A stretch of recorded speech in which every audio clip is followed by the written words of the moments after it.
adalah saat ketika receiver kita terbuka dan kita menerima frekuensinya Tuhan. Dalam setiap pengalaman biasa yang sehari-hari saudara alami, pray. Dan dalam setiap pengalaman kekalahan, pray even harder. Berdoa lebih keras lagi.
Shalom Bapak, Ibu, Saudara-saudari yang dikasihi Tuhan Yesus. Bersyukur untuk kesempatan yang Tuhan masih beri dalam kehidupan kita pada hari ini. Kita dapat beribadah, kita dapat kembali memuji dan meninggikan nama Tuhan. Dan pada hari ini, mari kita siapkan hati kita. Kita fokuskan pikiran kita untuk memuji dan meninggikan nama Tuhan. Saya mengajak kita semua untuk bersaat teduh sejenak. Mari kita merenungkan kasih Tuhan dalam hidup kita yang begitu baik. Di tengah situasi dunia yang seperti ini, tetapi kita masih ada dalam lindungan Tuhan. Kita harusnya bersyukur untuk setiap nafas kehidupan yang Tuhan berikan dalam kehidupan kita. Terima kasih Tuhan, terima kasih. Kau baik Tuhan, Kau baik. Bapak, kami bersyukur Tuhan untuk kesempatan hari ini, di mana kami dapat beribadah kembali, di mana kami dapat memuji dan meninggikan nama Tuhan. Layakan kami Tuhan untuk dapat datang menghadap hadirat Tuhan pada hari ini. Ini kami Tuhan, ini hidup kami. Kami mau meninggikan Tuhan, kami mau semangat memuji Tuhan. Dan haleluya Yesus. Terima kasih Tuhan, terima kasih. Haleluya. Amin. Kita bersyukur karena Tuhan baik, amin. Mari kita jabat tangan kanan kirinya, saudara-saudaranya, keluarganya, katakan Tuhan baik. Tuhan baik dan teramat baik. Dia mengasihi kita, Dia memelihara kita. Sampai detik ini, kecaplah dan lihatlah betapa baiknya Tuhan dalam kehidupan kita. Haleluya.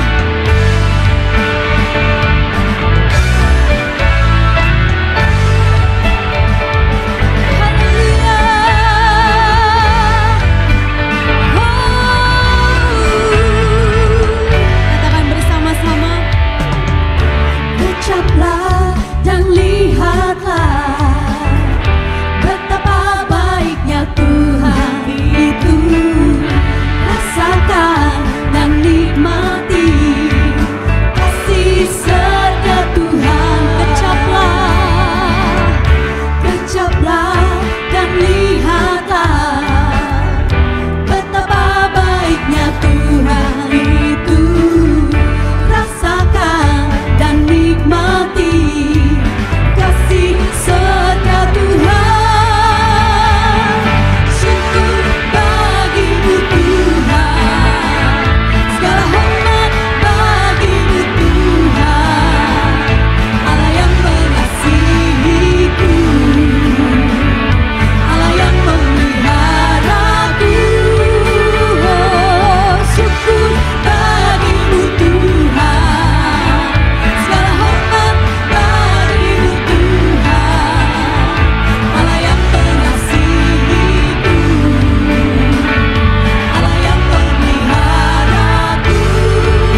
mustahil, amin. Bagi Tuhan tidak pernah ada yang tidak mungkin dapat Tuhan lakukan dalam hidup kita. Dan kami yakin Tuhan saat Kau berfirman, kami akan menang. Saat Kau bertindak Tuhan, kami akan dapat melihat perkara-perkara ajaib terjadi dalam kehidupan kami. Kau dapat membuka setiap jalan kami yang tadinya tertutup, Kau dapat buka. Haleluya. Mari kita siapkan hati kita untuk mendengarkan kebenaran firman Tuhan. Biarlah kita mendengar apa yang Tuhan akan sampaikan dalam kehidupan kita. Ku yakin saat Kau berfirman, ku menang saat Kau bertindak. Hidupku hanya ditentukan oleh perkataanmu. Kami aman Tuhan, ku aman karena Kau menjaga. Ku kuat karena Kau menopang. Hidupku hanya ditentukan oleh kuasa-Mu. Bagi Kau Tuhan tidak ada yang mustahil. Bagi Tuhan tak ada yang mustahil. Bagi Tuhan tak ada yang tak mungkin. Mujizatnya disediakan bagiku. Ku diangkat dan dipulihkannya. Ku yakin saat Kau berfirman Tuhan, ku yakin saat Kau berfirman, ku menang. Kami menang Tuhan saat Kau bertindak. Dan kami percaya Tuhan, hidupku hanya Kau dapat membuka setiap jalan kami oleh perkataan-Mu. Haleluya. Kami aman Tuhan karena Kau menjaga. Aman karena Kau menjaga. Ku kuat karena Kau menopang. Hidupku hanya ditentukan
Kami siap Tuhan untuk diajar dan dibentuk oleh kebenaran firman Tuhan.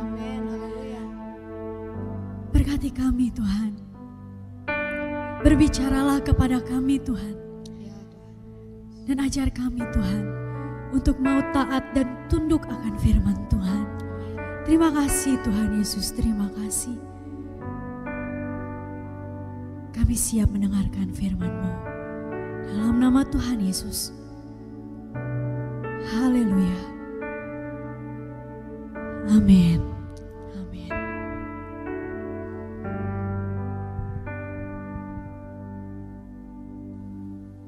Shalom. Selamat hari Minggu kepada Bapak Ibu, Saudara-saudara sekalian yang menyaksikan ibadah online CCC pada hari Minggu ini. Dan ini sungguh suatu kesempatan yang indah sekali bagi kita untuk bersama-sama menikmati hadirat Tuhan dan mengalami Tuhan di tempat kita masing-masing, dimanapun kita berada. Dan sebelum saya memulai firman Tuhan, menyampaikan firman Tuhan pada pagi hari ini, saya ingin mengingatkan kepada Bapak Ibu Saudara bahwa kita memiliki ibadah sekolah minggu di udara juga yang bisa disaksikan secara online. Dan jika Bapak Ibu Saudara menyukai ibadah online kami dan juga ibadah sekolah minggu kami, boleh like dan mensubscribe channel YouTube kami.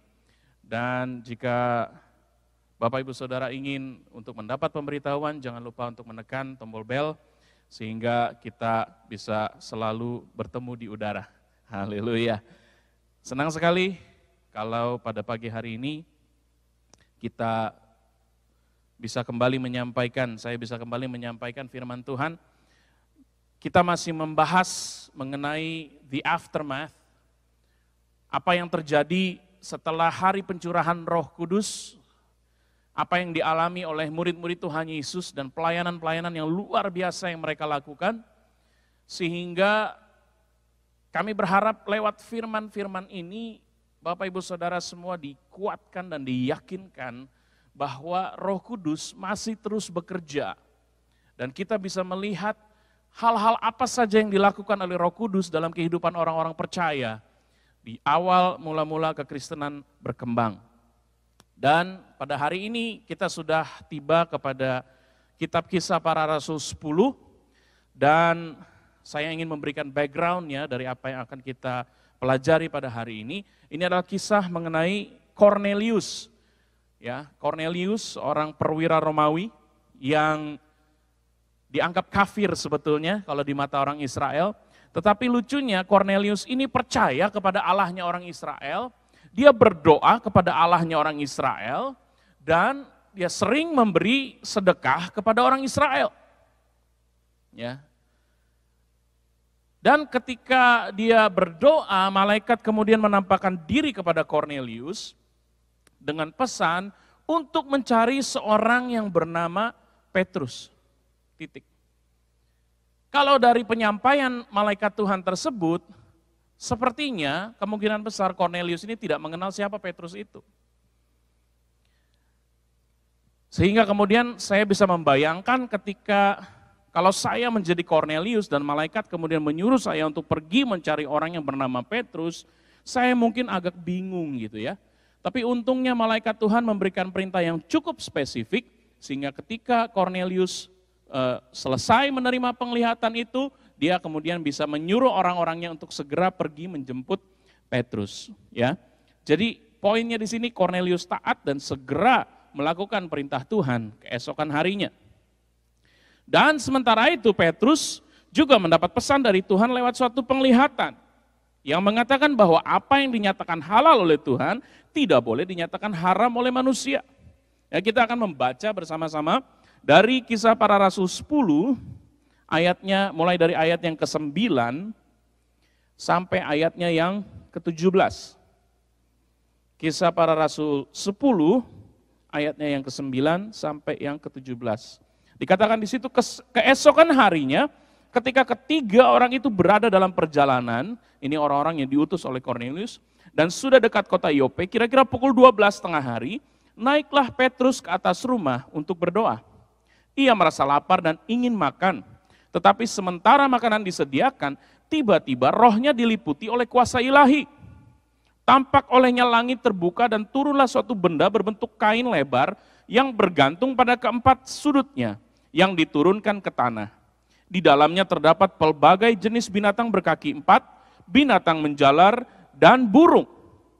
Kedengaranlah olehnya suatu suara yang berkata, "Bangunlah hai Petrus, sembelihlah dan makanlah." Tetapi Petrus menjawab, "Tidak Tuhan, tidak, sebab aku belum pernah makan sesuatu yang haram dan yang tidak tahir." Kedengaran pula untuk kedua kalinya suara yang berkata kepadanya, "Apa yang dinyatakan halal oleh Allah, tidak boleh engkau nyatakan haram." Hal ini terjadi sampai 3 kali, dan segera sesudah itu terangkatlah benda itu ke langit. Petrus bertanya-tanya di dalam hatinya, apa kiranya arti penglihatan yang telah dilihatnya itu? Sementara itu telah sampai di muka pintu orang-orang yang disuruh oleh Kornelius dan yang berusaha mengetahui di mana rumah Simon. Ya, jadi Petrus mendapat satu pesan yang begitu jelas.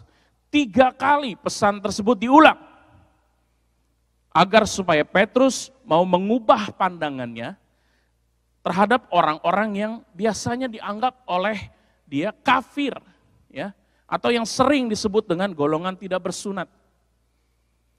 Dan sesudah itu datang pula pesan dari Roh Kudus yang memberitahu kedatangan utusan-utusan Kornelius agar Petrus mengikuti mereka persis setelah penglihatan kain yang dari surga itu turun. Nah, setelah penglihatan itu selesai, langsung datang suara Roh Kudus mengatakan ada orang-orang yang akan menjemput engkau, ikut bersama-sama dengan mereka. Jadi Petrus pun taat dan kemudian dia pergi ke rumah Kornelius. Dan ketika Petrus tiba, Kornelius ternyata sudah mengumpulkan seluruh sanak saudara dan sahabat-sahabatnya di rumahnya. Dan Petrus langsung paham pada saat itu juga bahwa keinginan Tuhan adalah agar dia memberitakan nama dan perbuatan Yesus, Sang Juru Selamat itu, kepada orang-orang Romawi. Dan mungkin juga ada sebagian kecil orang-orang Israel di situ. Ya, tetapi ketika mereka mendengar pemerintahan nama Tuhan Yesus tersebut, Roh Kudus langsung turun ke atas mereka dan membaptis semua orang-orang kafir dan tak bersunat itu dengan kuasa, sama seperti murid-murid Tuhan pada hari Pentakosta. Itu background dari kisah yang kita baca di dalam Kisah Para Rasul 10 ini. Dan ini adalah contoh, ya, salah satu contoh dari peristiwa-peristiwa dahsyat yang terjadi setelah hari Pentakosta. Contohnya ya, apa aja yang dahsyat ya dalam peristiwa ini. Kornelius dan Petrus mendapat penglihatan. Kornelius bahkan mendapat penglihatan tersebut sebelum dia dibaptis oleh Roh Kudus, ya. And some would even argue that he has yet to receive Jesus Christ as his Lord and Savior. Tapi ya itu suatu perdebatan yang lain lagi lah. Tetapi Kornelius, Petrus mendapat penglihatan. Petrus juga mendapat tuntunan Roh Kudus yang berbicara langsung ke dalam hatinya. Dan saya yakin itu terjadi karena Petrus sudah membuka hatinya menerima Roh Kudus. Kuasa Roh Kudus mengalir dalam kehidupannya. Lalu Petrus juga bersaksi, dan ketika dia bersaksi, orang-orang yang mendengar mendapat kebangunan rohani dalam bentuk lawatan kepenuhan Roh Kudus dan jiwa-jiwa yang menjadi percaya kepada Tuhan Yesus. Itu hal yang luar biasa, karena yang dilakukan oleh Petrus adalah hanya bersaksi. Tidak kurang dan tidak lebih, dia bersaksi mengenai apa yang dilihat, pengalamannya bersama dengan Yesus, bahwa dia adalah saksi mata apa yang dilakukan oleh Tuhan Yesus. Dan ketika dia berbicara, Roh Kudus turun ke atas mereka. Itu hal yang luar biasa. Dan menyikapi hal-hal yang sedang terjadi khususnya di Amerika pada saat ini. Ya, bagaimana masalah rasial itu begitu kuat. Ini merupakan bukti, saudara. Holy Spirit is not a racist. His baptism and His power are for all. Untuk semua. Regardless of race, regardless of gender, regardless of age. Baptisan Roh Kudus adalah untuk semua. tanpa terkecuali. Kita semua bisa menerimanya, kita semua bisa mengalaminya. Dan ada satu aktor penggerak, satu sutradara yang bisa mengatur sedemikian rupa, sehingga seluruh sanak keluarga Cornelius, termasuk juga sahabat-sahabatnya, akhirnya bisa juga menerima keselamatan dalam Yesus Tuhan. Dan aktor itu, satu aktor utama itu adalah Roh Kudus. Dialah yang bekerja di balik layar menggerakkan segala sesuatunya. Sehingga terjadilah hal yang dahsyat dan luar biasa ini.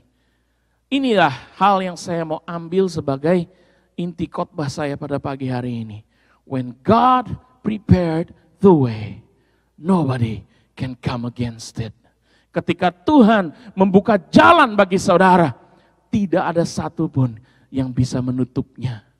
Haleluya, haleluya. Ada amin saudara-saudara? Kalau ada amin saudara-saudara boleh ketikkan di komen di bawah di YouTube. Ketikkan amin, haleluya, haleluya. Ada 3 hal penting yang saya perhatikan mengenai God's setup.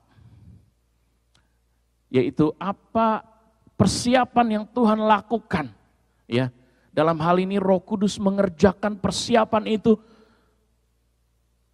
Rencana yang begitu kalau dibuat oleh manusia itu begitu rumit, begitu penuh dengan detail-detail yang luar biasa. Tapi saya memperhatikan cara Tuhan mempersiapkan jalan itu. Ada 3 hal penting yang kita bisa ambil. Yang pertama, it happens when we pray.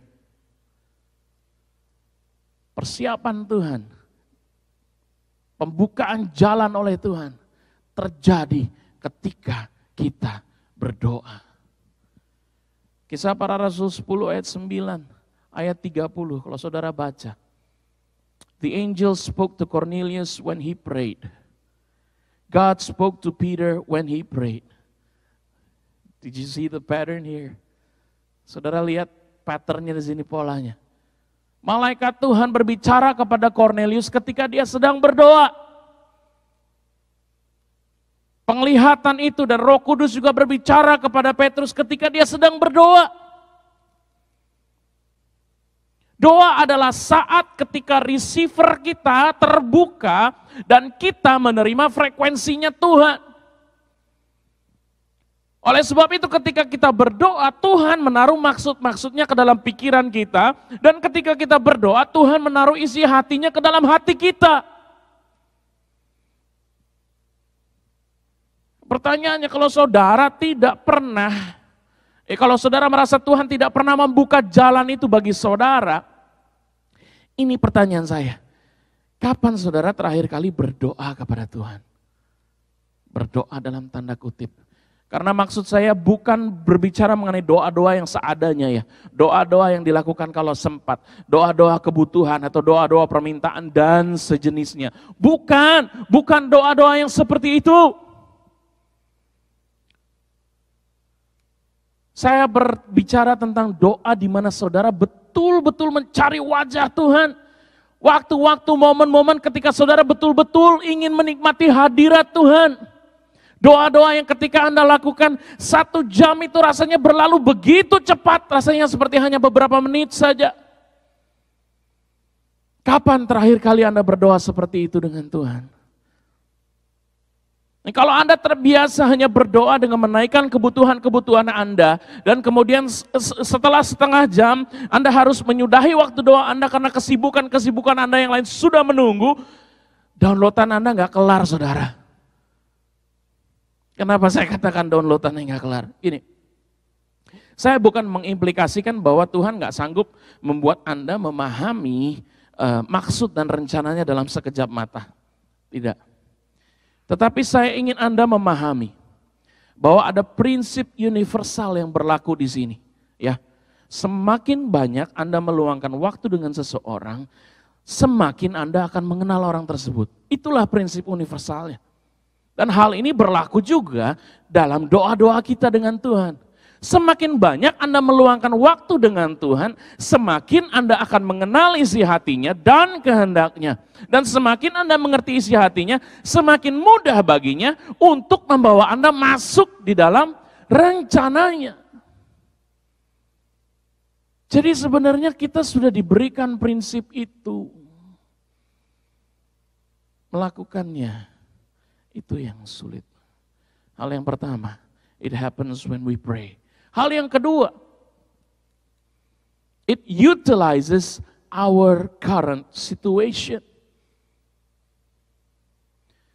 Jadi cara Tuhan mempersiapkan jalan itu seringkali menggunakan situasi-situasi dan kondisi-kondisi hidup kita. Kalau saudara baca dalam Kisah Para Rasul 10 ayat 10 tadi, the vision that Peter received was about eating a non-kosher food. Ya, tentang makan makanan yang tidak halal. Dan itu terjadi, penglihatan itu muncul ketika dia sedang merasa apa? Merasa lapar. So the actual feeling is real. Perasaan yang nyata, ada rasa lapar yang dia alami. Tuhan bisa saja menggunakan ilustrasi yang berbeda. Gak harus lewat makanan. Tetapi karena saat itu Petrus sedang merasa lapar, Tuhan menggunakan kondisi tersebut ya dengan tujuan supaya poin yang diinginkan oleh Tuhan untuk disampaikan kepada Petrus itu akan lebih mengena. Karena saat itu Petrus sedang lapar. So, you can be on top of the highest mountain, or you can be in the lowest of the valleys. But wherever you are, never miss the point that God wants you to learn. Dimanapun saudara berada, dalam pengalaman apapun saudara, jangan sampai saudara miss poin yang Tuhan mau sampaikan kepada saudara. Karena dalam setiap pengalaman, setiap situasi hidup kita, selalu ada pelajaran yang Tuhan bisa pakai untuk memberkati kita. Oleh sebab itu, kita harus selalu dalam kondisi siap menerima pernyataan khusus dari Tuhan. Jadi, dalam setiap pengalaman kemenangan, pray. Dalam setiap pengalaman biasa yang sehari-hari saudara alami, pray. Dan dalam setiap pengalaman kekalahan, pray even harder. Berdoa lebih keras lagi. Karena selalu ada hal yang Tuhan mau singkapkan bagi kita dalam setiap pengalaman hidup kita. Itu poin yang kedua. Dan poin yang ketiga, it's sometimes not easy to understand at first. Jalannya Tuhan, jalan yang dibuka oleh Tuhan, kadangkala sulit kita mengerti awalnya. Awalnya, saya katakan awalnya. Kenapa? Ini, after he received the vision from God, Peter did not understand what it meant. Dikasih penglihatan sekali, Petrus kurang mengerti. Dikasih 2 kali, Petrus tetap kurang mengerti. Dikasih yang ketiga kali, Petrus tetap belum mengerti. Karena dikatakan dia masih bertanya-tanya. Firman Tuhan dia masih bertanya-tanya. Apa maksud Tuhan memberikan penglihatan seperti itu?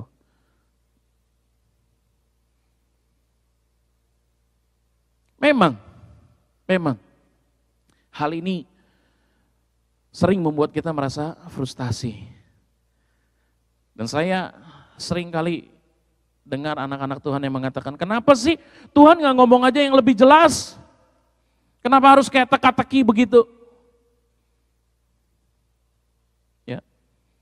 Tapi dalam pengamatan saya Tuhan gak pernah bicara ngomong cuman sekedar basa-basi. Ya. Tuhan selalu ngomong straight to the point. Dan seperti halnya dengan Petrus, kalau kita kurang paham, Tuhan akan mengulang poin tersebut beberapa kali. Artinya apa? Artinya Tuhan tahu apa yang harus dilakukan untuk membuat kita mengerti. But get this, Dia mau kita untuk tetap taat meskipun kita belum mengerti sepenuhnya. Ini yang jadi problem kadang-kala. Karena seringkali kita ngambil sikap begini, saya mau paham dulu situasinya seperti apa, baru saya akan melangkah. Gini, kalau saudara sudah mendengar perintah Tuhan untuk pergi, maka sebaiknya saudara melangkah. Karena dengan menunda untuk melangkah, saudara sebenarnya sedang menunda Allah untuk melakukan suatu penyingkapan yang berikutnya. Coba bayangkan begini, bayangkan. Kalau saja Abraham tidak mengikuti perintah Allah untuk mempersembahkan Ishak, saudara bisa baca kisahnya di dalam Kejadian 22 ayat 1 sampai 14. Kalau saja Abraham tidak patuh ketika Tuhan suruh Abraham pergi persembahkan Ishak.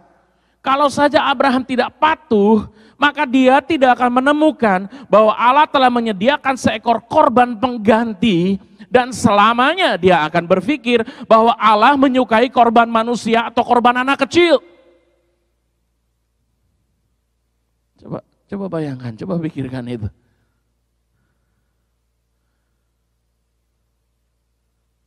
Itu sebabnya saya katakan, even ketika kita belum mengerti sepenuhnya, Tuhan ingin tetap untuk kita taat, melangkah, taat, melangkah.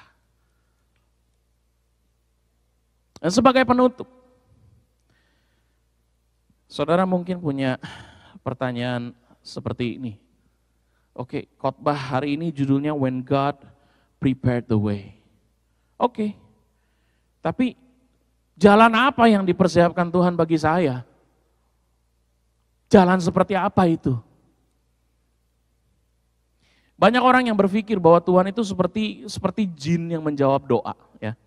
Terutama doa untuk kesuksesan dan doa untuk kelimpahan, ya. Hal-hal seperti itu.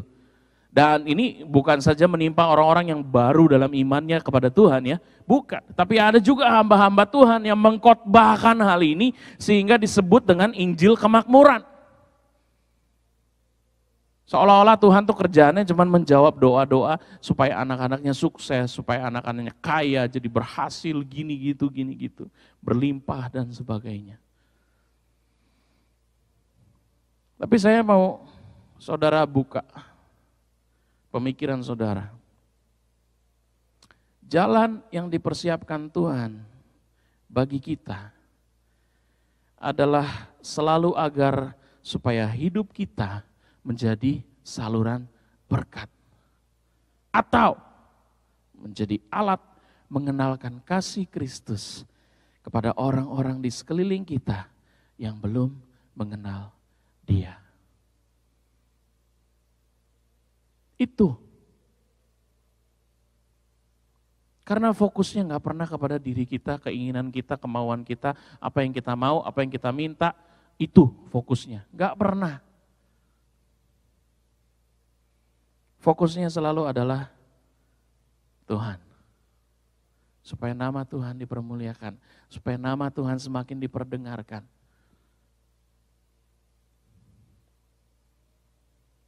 Tuhan mengirimkan malaikatnya, memberikan penglihatan kepada Petrus.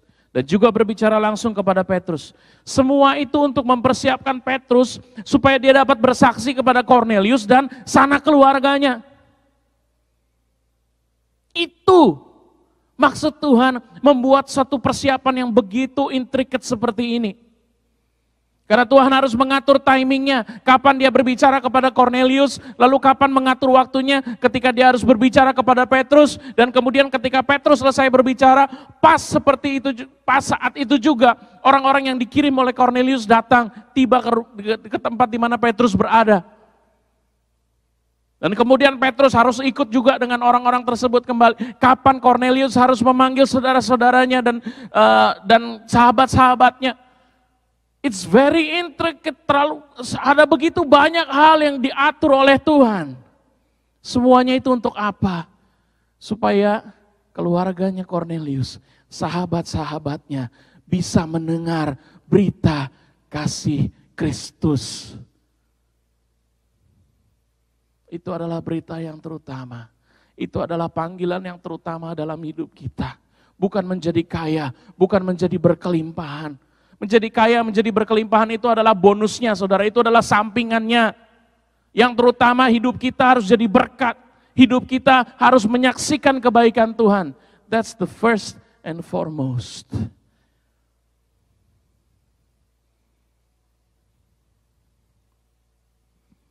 Dan jangan lupa, ada 2 orang yang dipersiapkan Tuhan dalam firman Tuhan hari ini.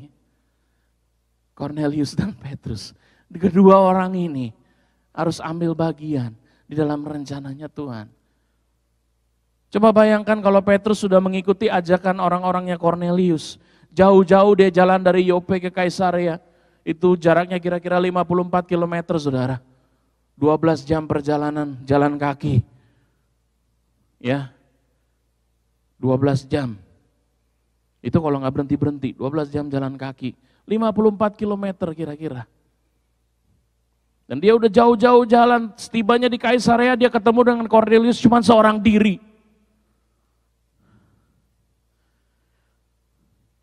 Jadi saudara, ketika dia sudah mendapat penglihatan dari malaikat, Cornelius nggak berdiam diri.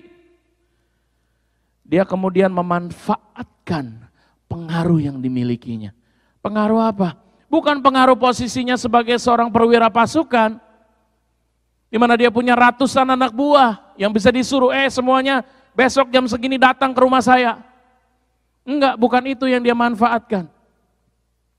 Tetapi pengaruhnya sebagai seorang kepala keluarga, sebagai seorang anak, sebagai seorang keponakan mungkin, atau sebagai seorang paman. Dan pastinya sebagai seorang sahabat. We all have our first circle of influence. Artinya ada orang-orang yang paling dekat hubungannya dengan kita. Yang secara konstan mempengaruhi dan dipengaruhi oleh kita.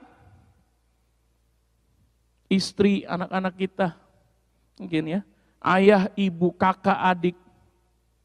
Om, tante, sepupu, keponakan, sahabat-sahabat.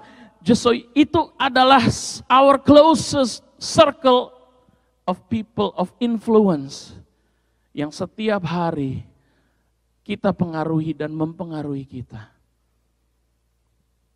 Tuhan gak pernah minta kita untuk langsung bersaksi kepada ribuan orang, ratusan orang mungkin. Enggak. Tuhan minta kita untuk mulai dari circle of influence yang terdekat dengan kita. And when we already did that, barulah Tuhan akan mulai mengexpand circle of influence kita, ya, to include more and more people. Jadi awalnya seperti yang dilakukan oleh Cornelius, dia mulai dengan sanak saudaranya, keluarganya, ya, dan kemudian sahabat-sahabatnya. Itulah yang dia pengaruhi, itulah yang dia ajak untuk datang, dan itulah yang dia minta untuk mendengarkan apa yang Petrus sampaikan. Semua tujuannya adalah supaya keluarganya dan teman-temannya ini akan mendengar tentang Tuhan Yesus, dan mereka juga boleh diselamatkan. Haleluya, haleluya. Saya mau menyampaikan beberapa tantangan buat saudara pada pagi hari ini. Yang pertama, berapa banyak di antara saudara yang mendengarkan ibadah online hari ini? Dan kondisi saudara itu seperti sanak keluarga dan sahabat-sahabat Cornelius. Yaitu saudara belum pernah mengundang Yesus untuk masuk ke dalam hatimu.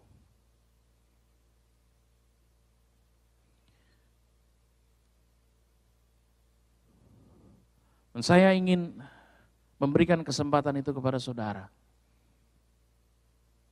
Dan kalau saudara sempat membaca di dalam Kisah Para Rasul ini, apa yang disampaikan oleh Petrus?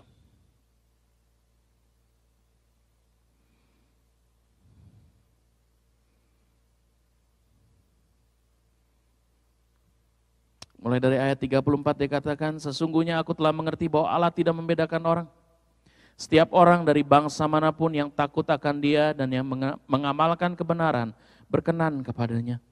Itulah firman yang ia suruh sampaikan kepada orang-orang Israel, yaitu firman yang memberitakan damai sejahtera oleh Yesus Kristus yang adalah Tuhan dari semua orang.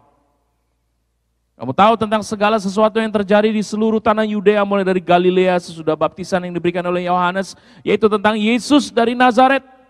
Bagaimana Allah mengurapi dia dengan Roh Kudus dan kuat kuasa. Dia yang berjalan berkeliling sambil berbuat baik dan menyembuhkan semua orang yang dikuasai iblis, sebab Allah menyertai dia. Dan kami adalah saksi dari segala sesuatu yang diperbuatnya di tanah Yudea maupun di Yerusalem, dan mereka telah membunuh dia dan menggantung dia pada kayu salib. Yesus itu telah dibangkitkan Allah pada hari yang ketiga, dan Allah berkenan bahwa ia menampakkan diri bukan kepada seluruh bangsa, tetapi kepada saksi-saksi yang sebelumnya telah ditunjuk oleh Allah, yaitu kepada kami yang telah makan dan minum bersama-sama dengan dia setelah ia bangkit dari antara orang mati. Dan ia telah menugaskan kami memberitakan kepada seluruh bangsa dan bersaksi bahwa dialah yang ditentukan Allah menjadi hakim atas orang-orang hidup dan orang-orang mati. Tentang dialah semua nabi bersaksi bahwa barang siapa percaya kepadanya, ia akan mendapat pengampunan dosa oleh karena namanya. Suatu pesan yang singkat, jelas, padat. Yesus Kristus adalah Tuhan.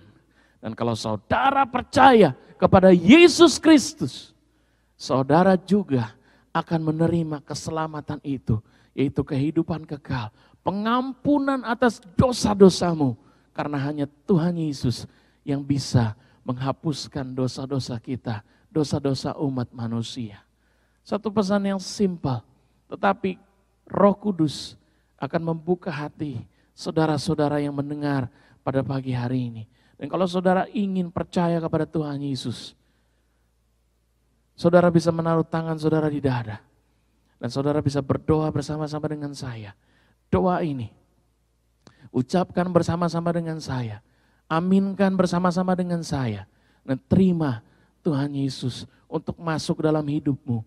Menjadi juru selamat pribadimu. Dan rasakan kasih-Nya mengubahkan kehidupanmu.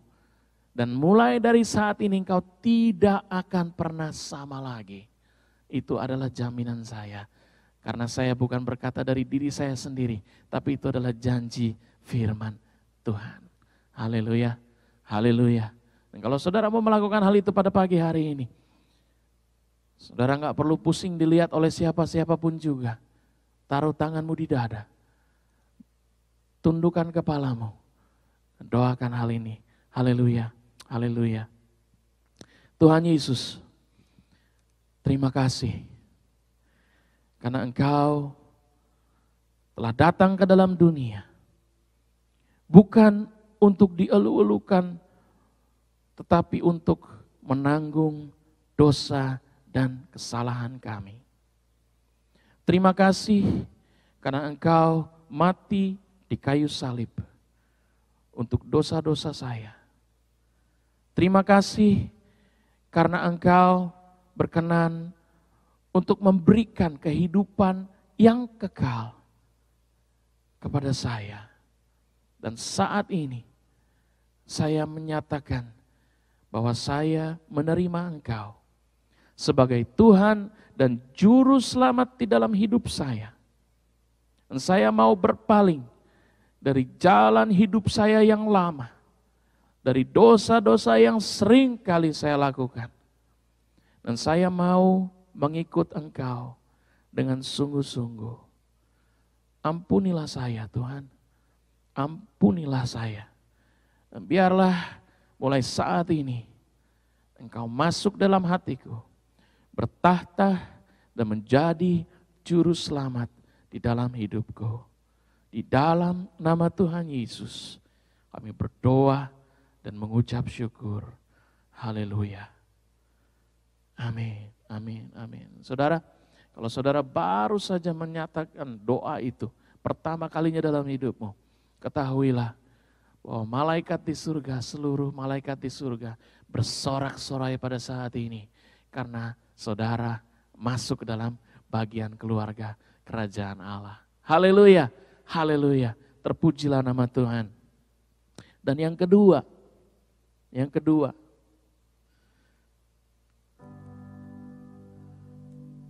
berapa banyak dari saudara yang mendengarkan pada pagi hari ini atau siang hari ini, saudara ingin mengalami pengalaman rohani seperti Petrus dan Cornelius. Satu pengalaman di mana Tuhan betul-betul membuat satu jalan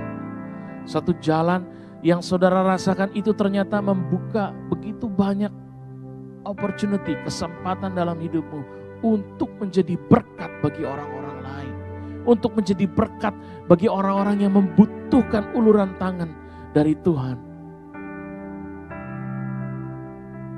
Dan saudara ingin hidupmu dipakai oleh Tuhan dengan cara-cara seperti yang saudara baca pada hari ini. Sebagai recap, kalau saudara ingin, kalau saudara rindu, yang pertama, saudara berdoa, sungguh-sungguh luangkan waktu untuk berada di hadirat-Nya. Yang kedua, latih kepekaan rohani saudara untuk selalu siap menerima pernyataan khusus dari Tuhan dalam setiap apapun pengalaman hidup saudara. Dan yang ketiga, taat dan melangkahlah. Bahkan ketika Anda belum sepenuhnya mengerti, tetap taat dan melangkah. Itu 3 tips saya. Dan kalau saudara ingin mengalami pengalaman-pengalaman rohani itu dengan Tuhan, saya akan berdoa bagi saudara. Angkat tanganmu di mana saudara berada. Gak usah pusing dengan siapapun yang melihat saudara. Angkat tanganmu dan saya akan berdoa bagi saudara. Haleluya, haleluya. Bapa di dalam surga, Engkau melihat berapa banyak tangan-tangan yang terangkat. Mereka-mereka yang rindu untuk hidupnya dipakai oleh Tuhan. Mereka yang rindu untuk menjadi berkat bagi orang-orang di sekelilingnya. Mereka yang rindu untuk menjadi berkat bagi keluarganya, bagi sahabat-sahabatnya. Mereka yang rindu Tuhan. Mereka yang rindu kehidupannya, pengalamannya dipakai oleh Tuhan untuk menjadi berkat, untuk membawa orang lain untuk mengenal Tuhan juga. Dan Tuhan, kami berdoa di dalam nama Tuhan Yesus pada saat ini, biarlah hati-hati ini dibakar oleh Tuhan. Engkau sendiri Roh Kudus yang mengobarkan api itu dalam hati mereka, sehingga mereka gak akan berdiam diri. Mereka akan berusaha, mereka akan setiap saat berdoa, dan mereka akan setiap saat meluangkan waktu dengan Tuhan. Karena mereka tahu ketika mereka meluangkan waktu dengan Tuhan, frekuensi mereka menjadi in tune dengan Tuhan, dan mereka menjadi satu hati dengan Tuhan, mengetahui apa yang Tuhan siap lakukan bagi keluarga mereka, bagi sahabat-sahabat mereka. Kami berdoa di dalam nama Tuhan Yesus. Ada begitu banyak orang-orang di luar sana yang belum mengenal Tuhan. Dan mungkin momen-momen seperti saat ini, ketika banyak orang terpaksa harus berada di dalam satu rumah untuk waktu yang lama, Tuhan, kami berdoa ini menjadi momen yang sangat baik bagi kami untuk bersaksi bagi sanak keluarga kami. Di dalam nama Tuhan Yesus, Engkau tolong ya Tuhan, Engkau bukakan jalan itu bagi kami, sehingga kami akan melihat satu persatu sanak saudara kami, sahabat-sahabat kami akan dibawa juga untuk mengenal Tuhan. Dan mereka juga boleh menerima Engkau sebagai Tuhan dan Juru Selamat dalam kehidupan pribadinya. Kami berdoa di dalam nama Tuhan Yesus. Roh Kudus, lakukanlah suatu pernyataan-pernyataan ilahi dalam kehidupan kami, sehingga kami akan mengerti apa yang harus kami lakukan dengan kehidupan kami, apa yang harus kami lakukan dengan pekerjaan kami, apa yang harus kami lakukan dengan keluarga kami, dengan pelayanan kami. Tuhan, kami berdoa di dalam nama Tuhan Yesus, tuntunlah kami ya Tuhan, tuntunlah kami. Kami membuka hati kami bagimu, dan kami percaya di dalam nama Tuhan Yesus Kristus, setiap kerinduan anak-anakmu ini Engkau dengar, dan Engkau akan menjawabnya sesuai dengan kasih karunia-Mu dalam kehidupan mereka. Terima kasih Tuhan, terima kasih. Di dalam nama Tuhan Yesus Kristus, kami menerima firman pada pagi hari ini, dan kami mengklaim firman ini bagi hidup kami. Di dalam nama Tuhan Yesus Kristus, firman ini harus terjadi bagi kami. Terima kasih Bapa, terima kasih. Haleluya. Mari saudara-saudara, sebelum kita menyudahi acara ibadah online kita pada pagi hari ini, mari kita semua angkat tangan kita bersama-sama. Terimalah berkat dari Allah Bapa, kasih persekutuan dari Tuhan Yesus Kristus dan persekutuan yang erat dengan Roh Kudus menyertai kita mulai dari saat ini sampai Maranatha, Tuhan Yesus datang kembali. Kita semua yang percaya katakan bersama-sama, haleluya, amin, amin, amin. Selamat hari Minggu, Tuhan Yesus memberkati.